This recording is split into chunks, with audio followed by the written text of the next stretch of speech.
Manx Museum is 100 years old this year.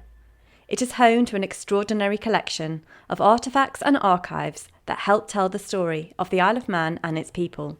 To celebrate our centenary, we have curated a special exhibition and podcast, Museum 100, which will feature a kaleidoscope of treasures from our collections. Hello, I'm Alison Fox and I'm Curator of Archaeology for Manx National Heritage. Today, I'm going to talk about something to remember them by. In the mid-1600s, England was at war, not with Scotland, France or Spain, but with its own people. Often called the English Civil War, the effects of the conflict spread over the Irish Sea and to the Isle of Man.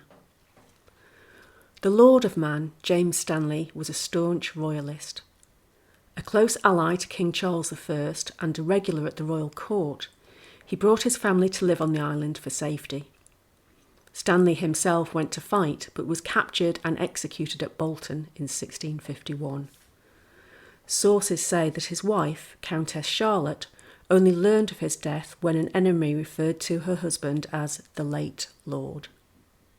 She was bereft and embarked upon a lifelong campaign to ensure that her husband was recognised and appreciated as being a martyr for the English crown.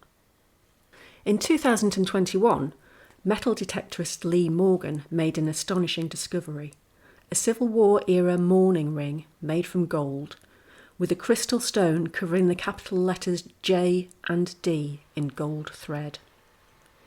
Each shoulder of the ring is decorated with an engraving of an acanthus leaf inlaid with black enamel. Rings like these were sometimes distributed at funerals to commemorate the person who had died, and there is a possibility that this ring was made to commemorate James Stanley, Lord of Man and 7th Earl of Derby. By the time of his execution, he was signing himself as J. Derby, so JD would be a perfectly acceptable shorthand for him. But I'm afraid, like many archaeological artefacts, we can only say that an association is credible but unconfirmed, at least for now.